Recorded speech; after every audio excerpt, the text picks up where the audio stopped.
Hello and welcome to another episode of Two Guys and a Chainsaw. I'm Todd.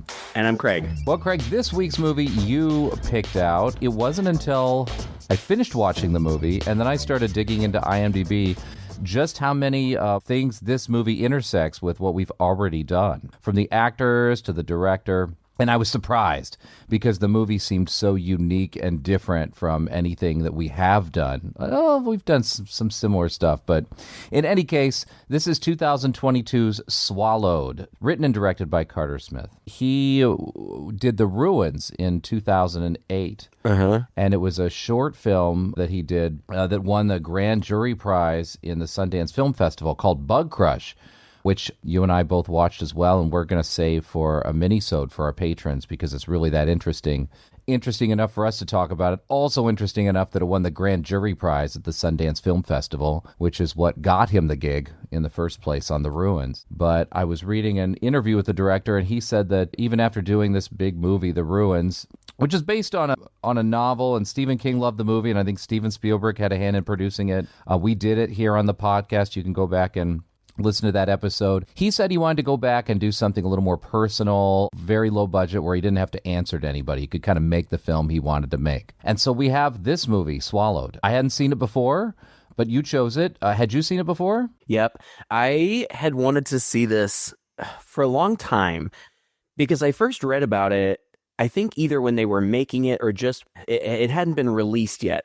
And that was years and years ago. And I don't remember the timeline exactly, but I feel like it somewhat coincided with that documentary Scream Queen about Mark, what's his last name? Patton. The guy in this movie? Mark Patton. Yeah. And so there had been kind of a renewed interest in Mark Patton. And then I think the news that I saw was that he had been cast in this movie and that it was a queer-themed movie. And it was kind of, celebrating how he was kind of getting back into acting and back into horror after a long absence. Mm-hmm. And so I was interested in that because I had watched his documentary. It was fascinating. It was sad. It was sad what he went through. And so I was happy that he was getting another opportunity. And it just kind of looked interesting. And there aren't a ton of queer horror movies. So I was kind of excited about that too. Yeah. Forgot about it forever. For the last 3 years, at least. Of course, we talked about Nightmare on Elm Street 2. For those people who don't know what you're talking about with Mark Patton, he was the star of Nightmare on Elm Street Part 2, which has, you can't really say subtext. It's almost overtly text, has a strong queer themes, gay themes. Freddy is possessing him. He's trying to come out. And Mark Patton supposedly, well, for sure, Mark Patton didn't realize how he was playing it in the movie. And eventually the writer admitted of of Nightmare on Elm Street 2, admitted that he had indeed written these themes into the movie, and but then blamed it on him. Said, oh, people are saying this movie's so gay and stuff. I didn't write that in there. It was all the casting. It was all Mark. And at a time in which being out in Hollywood was kind of bad for your career, and at the same time, the AIDS crisis is coming into full swing. And so all around, it's a time of fear for homosexuals in the United States. It really just kind of destroyed him. And he was really up and coming in Hollywood. Yeah. Crazy so. And you watch Scream Queen and you're like, holy shit, this guy was on The Love Boat. He was on TV. He was rooming with another a guy who was even more famous than he was at the time. And then his whole world just came crashing down around him at what should have been just the peak of his career. Right. Getting this huge, big movie. So anyway, we talked about that Nightmare on Elm Street Part 2 episode, but really you ought to go see that Scream Queen to really get a full appreciation of Mark Patton. I didn't know anything about this. I just turned it on because that's what we were doing this week. And when I saw his name flash up on the screen, I was like, that Mark Patton? He's going to be in this? Mm-hmm. I kid you not, last week, Liz and I watched Nightmare on Elm Street Part 2 and followed it up with Scream Queen. So he was fresh in my mind. Oh, wow. Going into this. So it was a real special treat, to see him in this and to watch this movie. God, I don't know where to start. This movie is something else. It is. The other thing, real quick, so I forgot about it for years, and then it popped up on Tubi, and I was like, oh, shit, yeah, I wanted to see this movie forever. So I turned it on, and it opens with a young man dancing in a club, and then his name comes up on screen, and it's Cooper Cook. Yes. I had just gotten done, not just gotten done, but within the last year, just watched Ryan Murphy's season of Monster on the Menendez brothers. And Cooper Cook plays Eric Menendez. And he is brilliant. I have no idea how he went unrecognized in award season because his performance, and I don't know, I'm not like an Eric Menendez stan, so I don't know how accurate it was, but it was just such a compelling performance.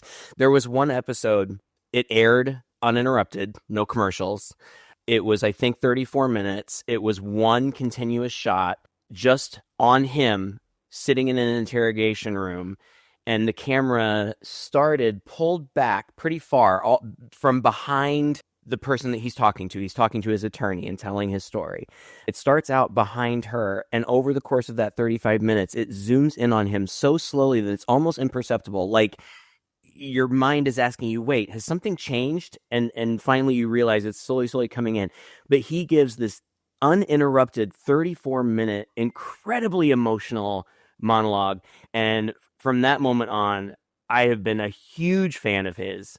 To be really completely honest, I have a big crush on him. He's a specimen of a man, this guy. He's got the looks, man. He is a beautiful, beautiful person. But in addition to that, I think that he's a really, really talented actor. And I think that shows in this movie, too. I found him to be so compelling as an actor. I wanted to protect him. Like, he just comes across as innocent and vulnerable, not necessarily naive. Like, he understands the way of the world and that the world can be a cruel place. But he's kind of like this little innocent creature in this ugly place, but it also comes across really genuine and really sincere. Yeah. Across the board. I thought that I don't know. We can talk about all the performances, but there aren't a lot of people in this movie, and there are some really, really strong performances, I thought. I thought so. Okay, got that off my chest. He was also in They, Them, too, wasn't he? Yeah, and I don't remember him from that at all. Yeah, I don't remember either, but he was Stu. I mean, there were so many people in that movie, it's hard to remember who was who. I think we had mixed feelings about that movie, but... I liked it. Yeah. I don't remember. Yeah, I mean, it wasn't bad. We were just kind of thought maybe it was a little uneven or at times. I can't remember exactly. This movie, it had me on edge to a point. I thought it was very intense for a very long time. And darn it, we just came off of another movie that was just intense pretty much the whole time. But this one, yeah, up to a point. And then I felt it was getting a little long. And then there was some tonal shift in there where it just allowed me to, I would almost say it allowed me to relax too much. And I wondered if we were veering into something else. That's a common criticism that I've read in a lot of places. And it doesn't, I think ultimately it hinges on Mark Patton's entrance. It seems like whenever I read that, it's at that point in the movie that people start to feel like it's lost something or that it's veered in a wrong direction. And I don't get it. It wasn't at that moment for me. It was later in the movie, and I don't want to give anything away, but it was definitely later in the movie that I felt that. But right. Yeah, I can see why people would feel that way about his entrance, though, because he's not what you expect. He comes in, and you're expecting one kind of character, and then it turns out to be a very different kind of character. But I would argue no less threatening. But I feel like that's kind of the point. It is the point, and again, I would argue no less threatening. Oh, exactly. Than the big hulking brute that I thought might be in. And in some ways, a lot, for me anyway, a lot less predictable. I found him super sleazy. Yeah. Okay, so we better get... There's not a lot of plot, but I feel like there may be things we want to talk about. Oh, yeah. The guy dancing in this, it seems like a small club. It's not like they're not in LA. These are small town people. But Ben is dancing, and he's there with his best friend Dom, played by Jose Colon, who I don't know anything about except that I think that he's worked with this director before, but I'm not sure. But the director's a photographer primarily, and I think he was a model for him. And he actually, I read an interview with the director, and he said that it was after shooting this guy that he went home and started writing this movie right away. Huh. Yeah, this guy was kind of... I like him too. Yeah, he was good. And so he was a first-time actor, and he did fantastic, I thought, for his performance. Yeah. You know, sometimes, I don't know, sometimes non-actors can give really good performances because because they're not performative. Does that make sense? Yeah, they're not trying too hard. Right, they just act like normal people. They haven't had their time on the stage, yeah. He doesn't have as much opportunity. Anyway, whatever, they're together, and they're talking about how Ben is going to go off and be a porn star in Los Angeles. I'm really going to miss this place. Yeah, it's got like some Yeah, definitely got a charm of its own. yeah, that's for sure. I'm gonna miss you too. I'm not the one leaving. You are. Right. Okay, but you would be doing the exact same thing if it was you. You know that, right? Maybe. Maybe. Tell me one good reason why I should stay here. Seriously, just one. How about I just take that? Yeah, exactly. I am already sensing that there's tension between these guys, and like not negative tension, like there's sexual tension, even though it seems very apparent that they are platonic friends at this point. But there's just a chemistry between them. Yeah. Dom says that Ben's going to need money, and he's got something set up with his cousin. He doesn't say what it is, but he wants to send his friend off with money to make sure that he's okay or whatever. Mm-hmm. It's a sweet gesture in a kind of shitty way. It's not a situation that I can relate to. No. Directly. You know, I've never sent any of my friends off to be porn stars, but you know what I mean? Like, sadly, that doesn't seem to be the important part of it. Like, that just happens to be what he's going to do. Yeah. I think maybe it's important later that he is a person who understands that he is capable of exploiting his good looks. Mm-hmm. I think that's important later, but the fact that he's going to be a porn star is just casual. Like, he may as well be going out there to be like a real estate broker. Whatever, it doesn't matter. It's more or less downplayed. Yeah, I thought that was going to come into play later in the movie, and I was kind of happy it didn't. But for me, I just assumed that Dom was gay as well, even though I could tell their relationship was pretty platonic.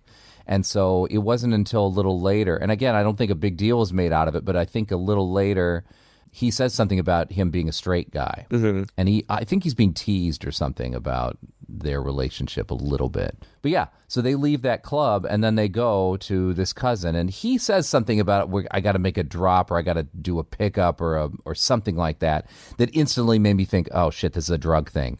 You know, because I didn't know what direction this movie was going in. I didn't even know what the title meant. I thought the title was a little bit of a trick because on the poster and the art of the movie, there's like this image of this guy with tears in his eyes and his neck way back and his throat is bulging. Mm-hmm. And they call it a body horror movie. And I thought, oh God, like I was just expecting the worst with this. Well, what ends up happening is pretty horrifying, but it didn't get, I was thinking, oh, is this going to be like an alien thing or something like that? And it kind of turns out not to be. That, you're right, exactly. Well, I mean, it's obviously also no coincidence that Cooper Cook's head is back and his mouth is open, and the title "Swallowed" is very phallic. It's meant to be pointed salacious. Right towards his mouth. Yeah, it is, but I think that the movie is too, but in a way that I don't know. It's disarming. Yeah, well, it just kind of embraces sexuality. Like, it's an inherent thread of the movie, but it's not really salacious. I don't know. Maybe people will agree or disagree because, frankly, aside from full frontal male nudity, of which there is a lot, this movie is not graphic. No. It's very suggestive. There's no sex in it per se, is there? But No. but the possibility of bad sexual things happening is almost ever present after a point. But when I said salacious, I just meant like the title, the cover art, all that stuff. Yes. Oh, right. And so I say it's disarming because you come into this movie expecting that it's going to be salacious. And the fact that it's not is almost worse because it's more uncomfortable. It's the difference between when we're so, especially in the horror realm. And again, I think this is part of the point of the director, who is an avowed horror fanatic, grew up watching horror movies, but has said, I never could see. They're filled with nudity, just not the kind of nudity I wanted to see, Right. And most of these horror movies, the nudity is thrown in, and it's usually very gratuitous, but it's silly. It's the girl taking a shower, or it's just boobs, and now we got to go skinny dipping and stuff like that, and then it's over. The more uncomfortable horror movies are the I Spit on Your Graves, the Rape Revenge, in which that nudity is very much like not titillating at all, and it's actually really disturbing, and that's where the horror comes from.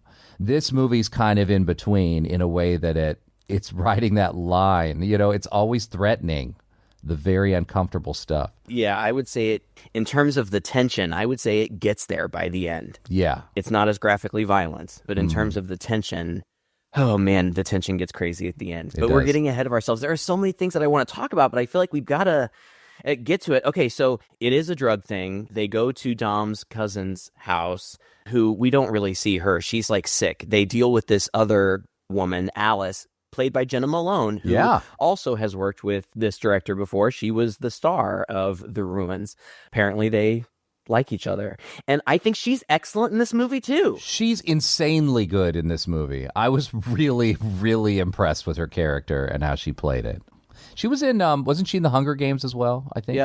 Yep. She was a badass in that too. And she's a badass in this. And this is a relatively petite woman, but she just has a presence about her. She's a badass. And at first, they were volunteering. Ben didn't know anything about this and is very uncomfortable about it, but Dom was volunteering. But when they find out that they have to swallow what I assumed were like condoms. Yeah. I've seen this, in movies, not in real life, but people put heroin or Coke or whatever in little balls and condoms and tie them up, and then people swallow them and poop them out. And I've read about it. Smuggle them across the border. So, yeah, I've seen it in movies or whatever. Okay. When they find out that's what they have to do, they're like, no, we're not going to do it. But she keeps getting calls from her boss, and eventually she pulls a gun on them and says, you are doing it, and forces Dom to swallow several of them. That gets interrupted because he sees that his cousin is sick. So while he's gone checking on her, she forces Ben to swallow 1, 2. Yeah. And then Dom comes back and swallows the last one or something. So I think Dom's got like 4 inside and Ben's got 1 inside. And they're supposed to drive to this rest stop. Jenna Malone is constantly making digs at Ben, gay digs. Yeah. I thought was kind of weird. Like she's like, there's this little rest stop, and he's like, I know it. She's like, of course you know it. Right. I couldn't tell if that was comedy or if, I don't know. It was a little weird. It happened several more times. Yeah. I think she's just kind of being a bitch, but whatever. They get across border, security or whatever, and they get to the truck stop. Is this where they have their little heart to heart? Not. Is it before he goes in? They're having little heart-to-hearts kind of throughout up to this point. I mean, they're always having these little snippets of conversation. What I mostly remember is that Dom seems pretty uncomfortable almost from the get-go. Maybe just because he swallowed all these, but he's feeling a little ill. So maybe it was a little before this. First of all, I have in my notes, when they're being held at gunpoint and stuff, Ben is crying. Yeah. And I just think that his performance is so genuine. Like, he's so scared. Again, though I've never been in this intense of a situation, I found it very relatable. Getting yourself into a bad situation that's scary and that you don't know what's going to happen. Yeah. I think that's really relatable. And I really empathized with the both of them. And now they're in it, and what can they do? There's great communication back and forth between Dom and Ben without words. They just share looks between one another, and so much is communicated. But when they do, they get to this rest area. Before he goes in, Ben tells Dom that he could come with him to LA.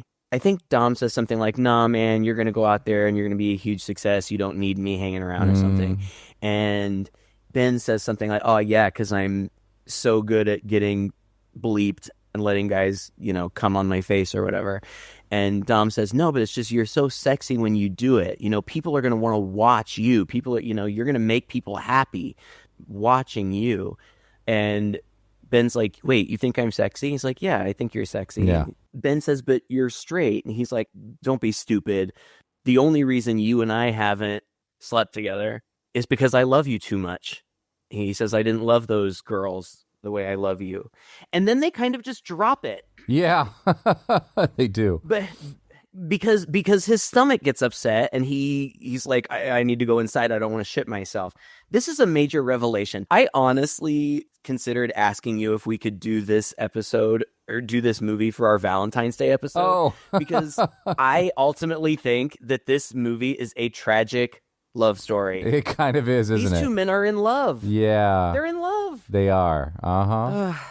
And Yeah. they get themselves in this terrible, terrible situation. And it's only now that it comes out that it's not one-sided. They're in love with each other. It's very Last House on the Left in a way, of these two just seemingly nice people who are just trying to have a good time, just end up in this situation that they should have been smart enough to avoid, but they didn't, but they don't deserve anything that's coming to them, Mm-hmm. That's kind of ultimately how it turns out, to be a little spoilery. It also reminded me of X. I think that ultimately Ben is very much like Maxine.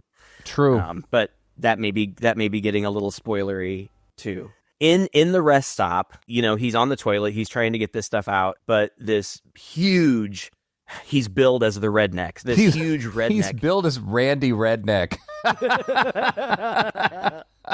He comes in and you can tell he's going to be trouble from the beginning. Eventually he confronts them because he thinks that they're gay. And it's that weird, it's either toxic masculinity or latent homosexuality. I never know. Maybe it's some combination of the both. But these men who feel the need to harass gay men in public spaces, I don't know what it's all about. Yeah. But Dom stands up for Ben and ends up getting punched really hard in the stomach. I knew that was going to happen. I was like, me too. This dude's going to get punched in the stomach. Yep. The movie is calling for it. And of course, that's what happened. And so you're immediately in panic. Yeah, you are. You're immediately in panic mode because you don't know what the hell's in here except what's her name. I mean, obviously, you don't want any drugs bursting in your stomach. But the woman made a clear point, like, you don't want these to burst or whatever she says. I don't know. You don't want these be careful. in you. They have to be, they're delicate. They have to be handled carefully. They have to be kept at a certain temperature. You got to all spit kinds them. of stuff. Once they're out, put them right in this cooler and stick 2 hand warmers in there. Promise me you're going to do it, So, yeah, they're more than just drugs. There's something mysterious about this. There's something very particular about this from the get-go. They do have a tender moment after that guy leaves where Dom says to Ben, what are you going to do when I'm not here to protect you? And Ben says, guys like that don't live in LA. And Dom says, guys like that live everywhere. And their relationship just feels so real. Like it feels like a human, complex, honest relationship. Mm-hmm. There's dynamics to it. They do love one another, but Dom feels like he has to be there to protect Ben, and he's, oh God, I thought it was so good. But then the trouble immediately starts. He immediately gets terrible cramps, starts trying to pull his pants down. They get his pants off for some reason. And he has pooped out one of these things. It doesn't bother me because the alternative, I think, would bother me more. But Right, it's not covered. There's a lot of poop things happening from this point on, except there's really very little poop. Yeah, surprisingly little actual poop involved. These things come out just kind of slick and almost slimy. I'm not kind of sure why, but yeah. Again, it's not necessarily realistic, but considering the alternative, I'm okay with it. I don't think I need lots of poop and I didn't need it. You know, it's bad enough you got to deal with all this stuff coming out of their asses the whole time. It gets worse. But also, like, just a moment. Is this true? I mean, I know people swallow this stuff and eventually shit it out. I assumed half of it probably just got puked out an hour or two later. I couldn't imagine that these 4 or so balloons full of stuff would have passed through his system in a matter of hours. Am I wrong about that? I have no idea, but I don't know. The intestines are very long. They are. And I would think these things would get stuck, you know, somewhere maybe along the way. I don't know. I don't want to talk too much about pooping. I don't know. Sometimes, you know, immediately after I eat, I have to go to the bathroom. I don't know. That's true. I don't know. I always figure it's from the meal before that meal, but, you know, whatever. No, I don't know. Google it. But We'll do a mini-sode about it.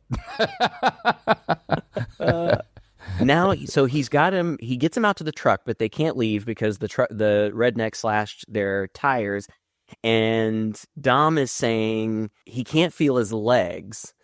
But I also noticed before I saw anything that Ben kept looking down at, like at his lap. It's almost a little too much, yeah. And eventually it's revealed that he has a throbbing erection. Yeah, there's a lot. His boner is front and center for quite a bit of this section of the movie. And it's big. Yeah. And I was going to say, I mean, I assume it's a prosthetic. It has to be. I mean, what? Right. I know there are men who are fortunate enough to be that well endowed, but I don't know of any of them that could, you know, maintain. I guess pharmaceutically it's possible. I don't know. But that's kind of the point. I actually wondered, did they give this guy Viagra before he went on? You'd have to. Ultimately, that's kind of the point. Alice shows up and they get in her Jeep and she says she's taking him to the hospital, but she's not. She keeps getting calls from her boss. Dom is pretty much out of it. Like, he's conscious, but he's tripping. Because he says, even in the bathroom, he says, I can't feel my legs. He's just numb. He's unable to walk. They have to carry him into and out of the cars and drag him around and stuff like that. But he's also saying that it feels good. Yeah, he does. Ben asks what was in the pills or whatever they were, and she says, you know, have you ever heard of people licking like rainforest frogs to get high? It's kind of like that, except it's bugs, and they bite you and you get this high. And I mean, that's it. It's horrifying. And she takes them to this remote cabin. It is, but you know, if this were a real thing, people would totally do it. Yeah, but I mean, what's horrifying is somebody punching the stomach and now he's getting high. Like, clearly there's a bug in his stomach now that is biting him from the inside. It's gross. Yeah. You know, you don't know how many of these have burst and if he's going to OD and what they're going to do about it. Right. He keeps saying, we're going to take him to the hospital. We're going to take him to the hospital. And she's like, we are not. First, we're taking a detour. And that was what, you know, I just thought her character was so, like you said, she's kind of a badass, but she's very just workmanlike in this way. She's like, nope, we're going to do this and we're going to do this and I will do it at gunpoint, you know, so shut up, you big baby. She has a high stakes job. She does. Yeah. And she does not let herself get distracted until later. Yeah, because, you know, she works for a dangerous man. Like, I just assume that if you are a middleman to a big drug dealer, like, there's danger involved. You don't mess with those people. And yeah. I'm sure she knows that. And so the stakes are very high for her. She's got to get these bugs out. It is at this point when she goes into the cabin, she brings out a wheelbarrow eventually and they wheelbarrow him in. But it is at this point that Dom says, it feels good. By the way, did it bother you that he was wheelbarrowing him in the most awkward, backwards way that you're supposed to use a wheelbarrow? Yeah, he was kind of dragging it. It was push it, dude. Push it. It's a lot easier. You're making it so hard. That's true. Before he throws him in the wheelbarrow, though, they're kind of like, Ben is basically holding Dom like up to his chest. And Dom's like, it feels good too.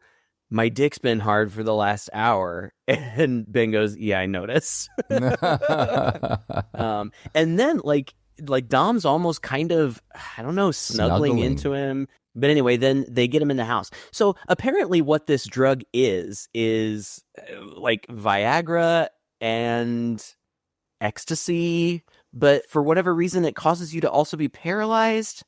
Yeah. Or at least partially paralyzed. From the waist down, conveniently. But apparently it is euphoric and it does feel good, too. At one point, Alice says that it'll wear off in an hour, but then an hour goes by and Ben says something about it and she's like, well, give or take. But I think she was just lying. I think that it lasts for a long time. Seems like it. But anyway, once they get there, Alice and Ben are kind of talking, and Ben is kind of trying to take care of Dom. And Alice just says, does he know how in love with him you are? He must, right? And again, there's really no more discussion. But the boss is on his way. She says, oh, so we've got to get him out right now. And she goes in the bathroom and grabs a vat of Vaseline. And she's like, all right, which one of us is doing this? And Dom says to Ben, I want you to do it. And she says, well, that's good. You probably got more experience in this area anyway. Like, I get the joke. I totally get the joke. And but I can't tell if she's being funny. Like, right. Also, this can't be a thing either. I mean, to be able to reach in and pull these things out, they've got to be pretty much almost all the way out already. It's not like you can snake your way through someone's intestines and pull something out. I don't know. Please don't Google that. But maybe the argument, now that I think about it, is that if he's paralyzed, his muscles don't push it out. You know, they don't move. Maybe that's possible. Maybe it's already there. It just needs to be pulled out. So I guess that, now that I think about it, I guess that's probably what's going on.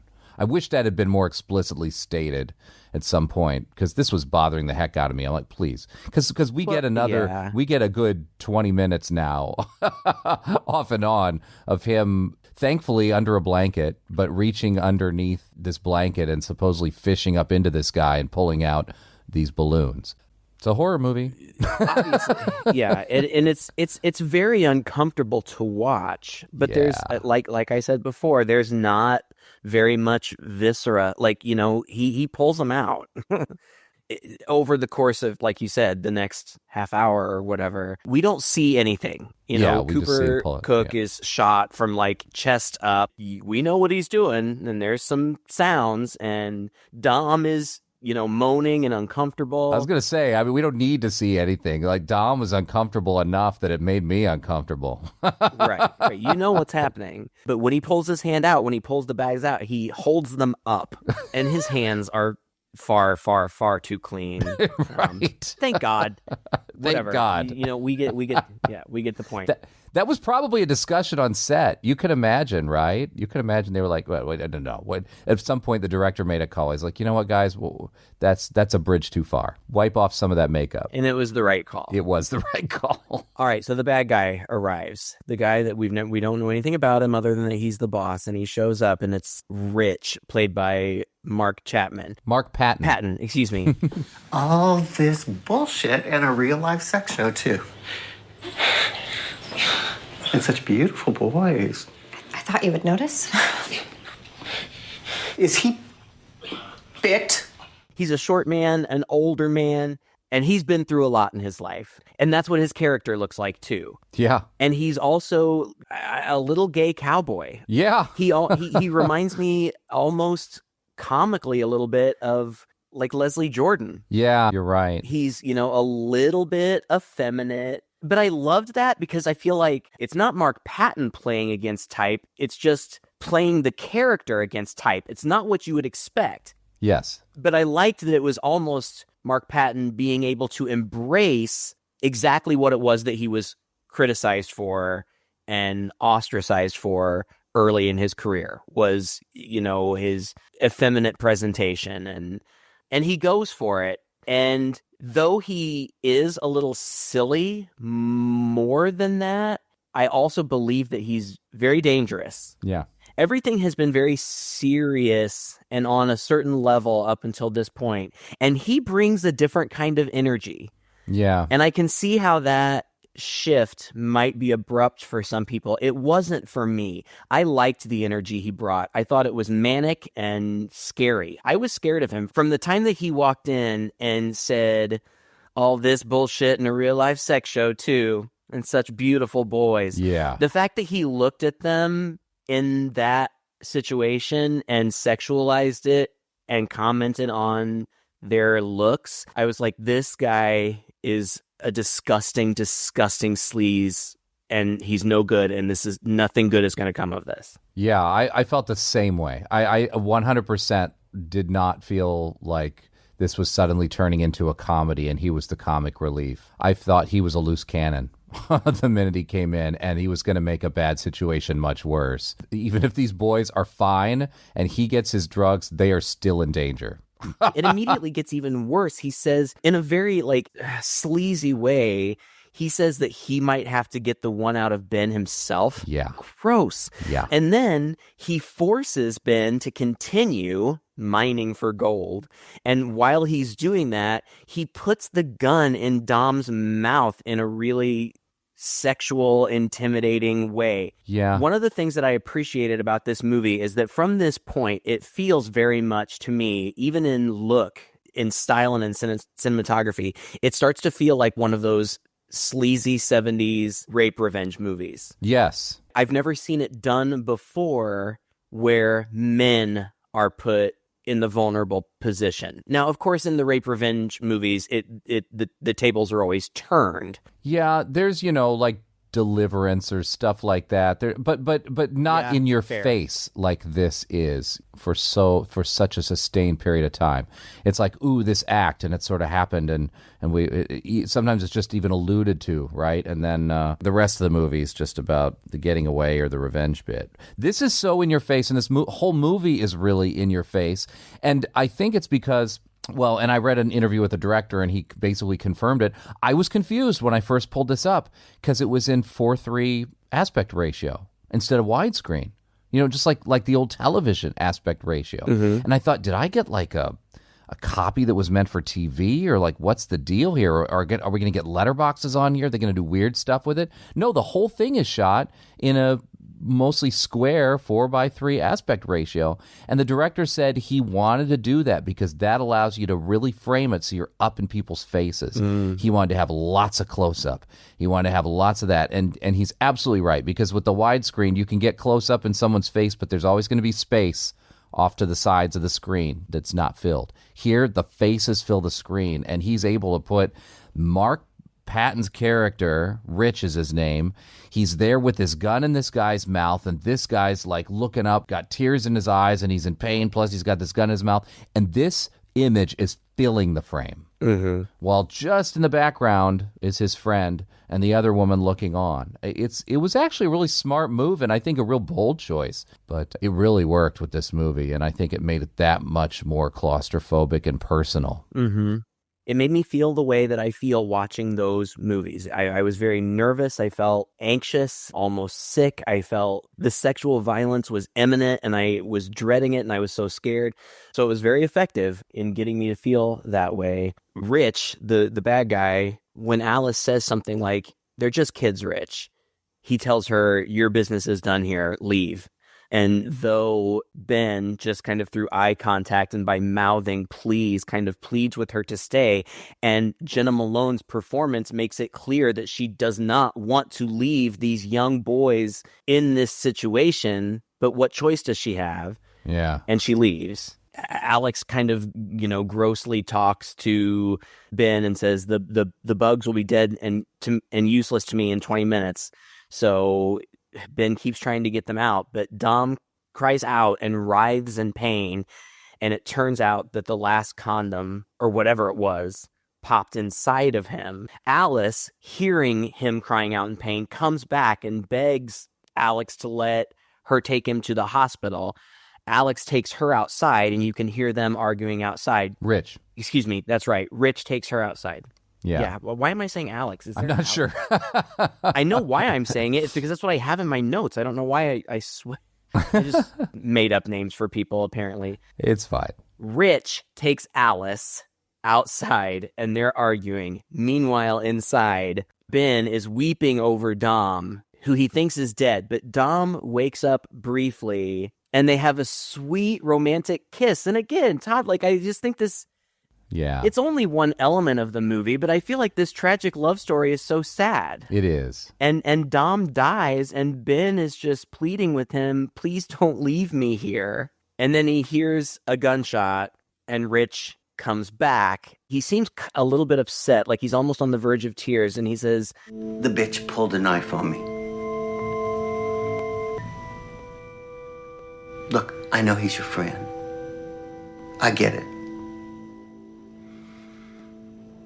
Nobody wanted it to happen like this. Nobody. Least of all me. I think that we should just wrap all of this up and put it behind us. and he says, I need you to know that I'm a good person. And then he forces Ben to repeat it, Yeah. which he does. That was weird. Then once Ben repeats that, it's almost like that puts Rich at ease. Mm-hmm. And Rich becomes like Mr. Let's make the best of a bad situation guy. And he's like, you know what? You could use a hot bath. You know, why don't we get you a hot bath? I'll pour you a drink. We're going to put all this behind us. We're going to leave after all this, and it's all is going to be well. He's clearly an insane person. Oh, yeah. Yeah, I mean, he is clearly signaling, but he's also an insane person because he's doing it in a seductive way. Yes. As though he can actually endear himself to this young man. Yeah, it's kind of pathetic. Yeah, it's disgusting. It's gross. It's predatory. Yeah. Ben is in the position that a woman is usually in.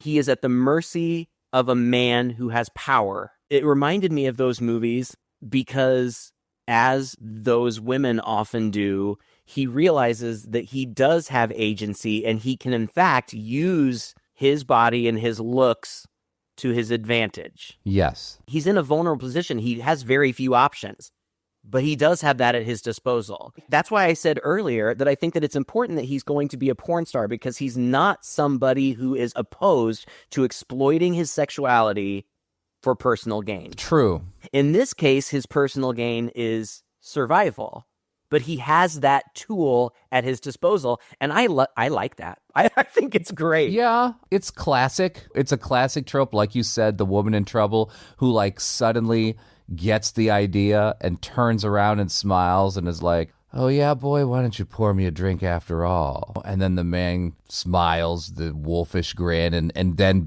does her bidding. This is the point for me where a bit of the wind got let out of the movie sales. I could see where it was going. I know this trope, I guess you could call it, but also it's not unrealistic. I was just a little disappointed that Dom didn't see through it.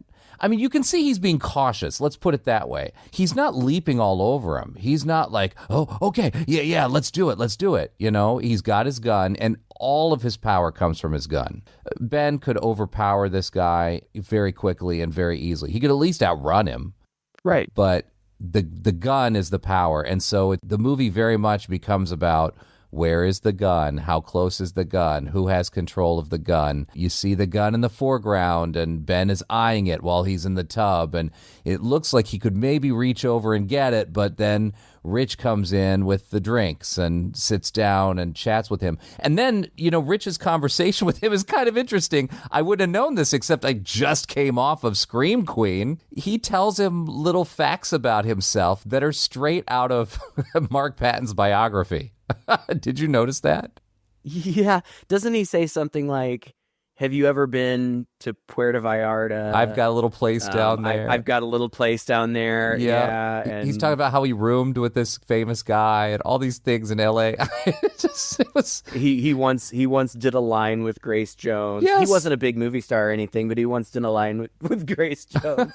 I wondered if those were little winks and nods to him. I didn't know. They 100% were. Yeah, they were straight out of the stories he was telling in his biography there. It was kind of funny. I don't know. You know, again, there was tension there. Don't get me wrong. I was curious and interested to see where this was going to go.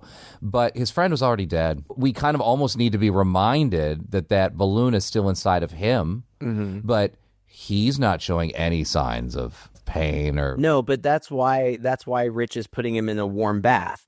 Because that's true. Water, and especially warm water, will help you to move your bowels. You're right, yeah, because he says that. Yeah, maybe this will help. But, we kind of glossed over the fact that he makes Ben strip naked right in front of him, and Chris Cook, just standing there in his full, beautiful, nude glory. But like you said, it's not sexy because it's creepy. He's being assaulted. Yeah. Yeah, right? Yeah. So for me, the viewer to leer at that in a sexy way would make me feel dirty. That's gross. Mm-hmm. He's there against his will. But at this point, I understand why you say you're a little bit surprised that Rich wouldn't catch on to what he was doing, because Ben does lay it on pretty thick. Yeah. Really thick. He kind of goes into sultry, seductive mode too. And he starts talking. I mean, he's a very soft-spoken, I don't know if the actor really is, but his character is very soft-spoken anyway. But he gets even a softer, more sultry voice. And he asks what the bugs feel like. And that's when Rich explains it's a full body experience. It'll keep your dick hard for a full 9 hours. And Ben's like, well, what good is that if you can't feel anything? He's like, oh, well, you can feel everything. You just can't move. Clue. I took a mental note of that. I'm like, that's going to come back. Mm-hmm. Ben says he has to pee. He manages to get his underwear and shoes on. Rich won't let him do any more than that, but he manages to get that. And Rich tells him, I feel bad about what happened. How about this? I'll give you both Dom and Alice's share. He's like, and then we can both go our separate ways and never have to think about this again. And Ben says, yeah, okay, but I want the money right now. And he says, Oh, I'd like the money now. Oh, would you? Do you think I carry that kind of cash around? Yeah, I do. Look at you. Didn't you grow up fast? Come on. I thought that was great. so he gets the money and he asks, what's his name, Rich, if he can try on his jacket. Rich has this leather fringed jacket. I thought that was really funny because Chris Cook and Mark Patton, there's no way they could share a jacket. Yeah, I know, right? Mark Patton is a small man and Chris Cook is a tall, big guy. But anyway, it fits him. So he pockets the money. Yeah, early on, but before he got into the bath, when Rich wasn't looking, Ben had secreted some tweezers, which I guess he was more or less keeping in his hand the whole time. I guess he must have no been. other place he could have kept it. I guess he maybe could have stuck it in his shoe, but he doesn't reach down to get it, so he must have just palmed it. Maybe this is the lighter issue we had with last week's script. Right. Yeah, you're right. He reaches, he puts it in his pocket, and I think he uses the pocket to prep his tweezers. And then right mid-sentence where Rich is like, I've had this jacket for a long time. Ah! And he swings around and stabs him in the neck. I thought that would be kind of a fatal blow, but it doesn't turn out that way. Well, I mean, I guess it all depends, where it strikes or whatever. It's enough to allow him to run out of the house. And again, at this point, I'm like, well, this guy's free and clear. He's got his keys. I guess he got his keys from the jacket, or maybe he picked them up and I didn't notice. I'm not sure. One or the other. In any case, they don't work in either of the vehicles that are outside. So then he just tears off through the woods. And then Rich comes out and he has a scarf tied around his neck, which I thought was funny. I guess to stop the bleeding, but of course it makes him look even more like a middle-aged queen. And he says, "You done dick teased the wrong queen, bitch."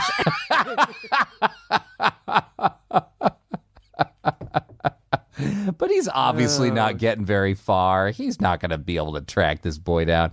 This guy's all the way through the woods, down to some cliffside where he sits and catches his breath. And by this time, Rich has turned around, but he poops out one of the worms, yeah.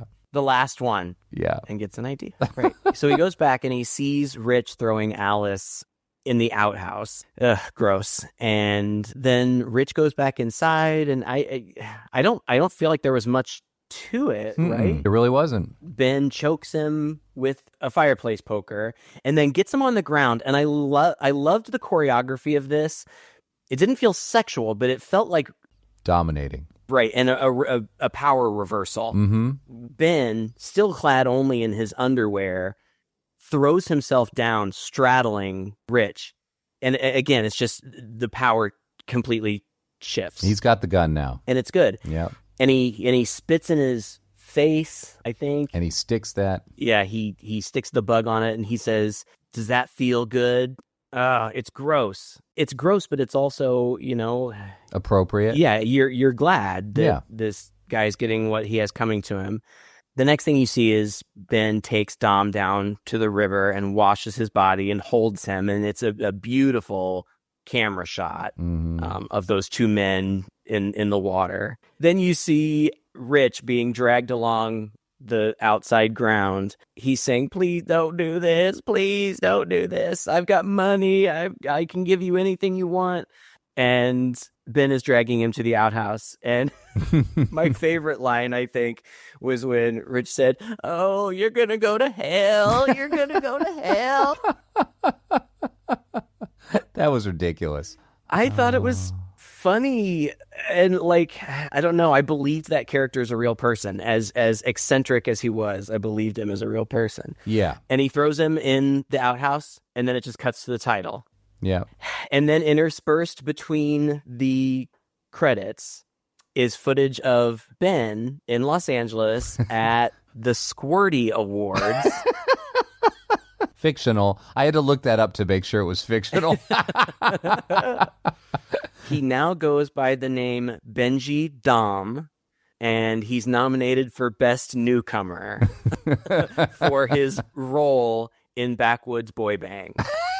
And Backwoods Boy Bang is expected to sweep Best Film, Best Group Shot, Best Group Scene. It's expected to sweep. And the drag queen interviewing him asks him if there's anything he wants to say, and he says, "I'm just grateful to all the people who believed in me and helped me get to where I am today." And then that's it. That's the end. But again, that's kind of why it reminded me a lot of X. Yeah, you're right. Young, aspiring porn star gets in a bad situation, has to kill everybody, and then hits it big in the big city. Yeah. That trajectory felt a little more emotionally satisfying simply because she didn't have this love interest that she had to say goodbye to in the middle of it, So that's why it felt, you might as well let us down with a bit of a joke and some fun at the end, I suppose. For me, I enjoyed the movie. Like I said, it was really tense for me up until that moment where it was just the two of them. And then I don't know, I didn't feel like the stakes were as high at that point. Yes, I felt like this guy was still a threat, but I felt like the threat was his gun. And ultimately, yeah, he had the upper hand, but I thought that Ben still had a hand, He's a young, smart, muscular guy. Yeah, being terrorized by this dude, but he's not chained up. I felt like at any point he wanted to, he could have leapt on him, when his back was turned to him, and they could have duked it out, wrestled the gun away. It just didn't happen. And so I think that's why that last part of the movie felt like it really dragged for me. I get what you're saying, but that's not, I feel like that's not who he is, and it's not who he ever was. I think that the scene, that one line that kind of seems like a throwaway line, "What are you going to do when I'm not there to protect you?" That is the setup for his character journey, because ultimately Dom is not there to protect him. Yeah, he has to protect himself. He has to protect himself. Dom was the muscle. You're absolutely right that the actor has great physical prowess. He's he's significantly younger. He's significantly taller. He looks like an athlete. He's muscular and broad. He certainly has that physical advantage, but I don't think he's not an aggressive guy, is what you're saying. Yeah, that's not his character. That's not how he is going to get out of this. Yeah. That may have been how Dom would have gotten out of this, but that's not how he's going to get out of this. So I understand what you're saying, but I think I have a feeling that was intentional. Yeah, of course, his strategy is he's going to bide his time, but I never for 1 minute thought, oh, how's he going to get out of this one? I thought, yeah, he's going to get out of this one. It's not a high fence to climb here to put one over on this guy and just bide your time until eventually he's not paying attention. And so, the dynamic between them was interesting. I liked the dialogue. Again, you're right. I mean, you're still uncomfortable. He's really leering and lecherous over this kid, but he's also not pushing it too far either. Yet. He's also seems to be biding his time. Yet, of course, right? So I just felt like Ben would win out first. Eventually, it was never It was never a question for me. It just dragged a little bit, is what I'm trying to say. It made it drag a bit for me. That's fair. I get what you're saying.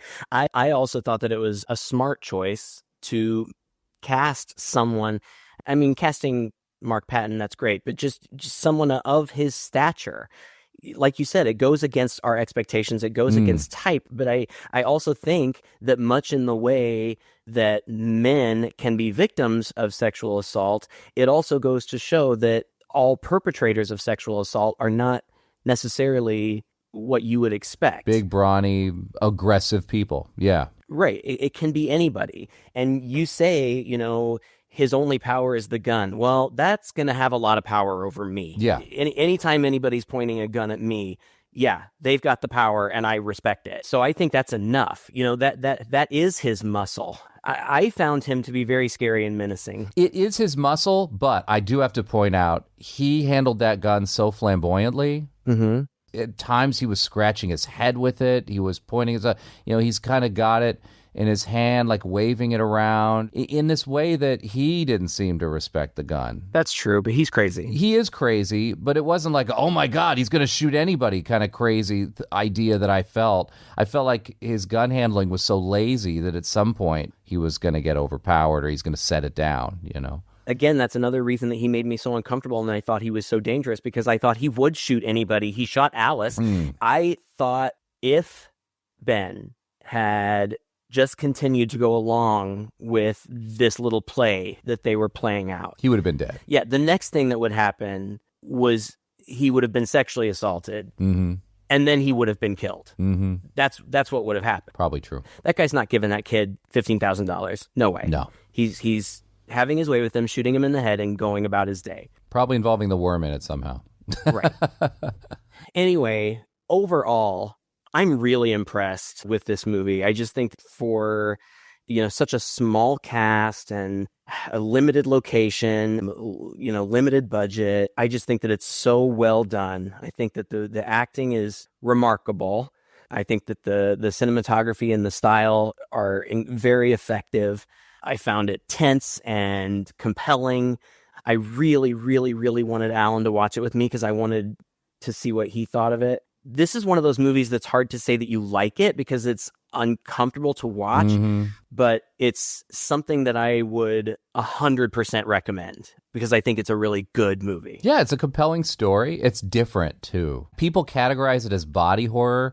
I think I take issue with that because, to me, body horror is about, like, grotesquerie, the body's transforming or something like that. I mean, this is something bad happening to someone's body. Well, I mean, that's all horror, really. All horror is about people getting cut up and chopped up and stabbed and things like that. Right. So I wouldn't really call it body horror, but it's definitely something that I thought, why has nobody ever made a movie about that? But maybe somebody has. I just haven't seen it. Probably, yeah. Drug smugglers swallowing drugs and then they'll burst in your stomach. And that's a very real, scary idea. So I thought it was creative as well. The movie had a lot going for it. It was different. It was novel. It was creative. And I'm really glad I watched it as well. Good. I'm glad you liked it. Thank you. Thanks for the recommendation. Thank you guys so much for listening. If you enjoyed this podcast, you have thoughts about this movie, please don't hesitate. Google Two Guys and a Chainsaw Podcast. There are places all over online where you can leave us messages or comments and even shoot us an audio greeting, which we would love to hear. We haven't had one of those in a while. If you go to chainsawhorror.com, you can click Talk to Us right there in your browser, record up to 60 seconds. That'll go right to us. You don't need any special software. You don't need to sign up for anything. And we would love to hear that, and we will play it on air. We have a theme month coming up, and I might as well spoil it.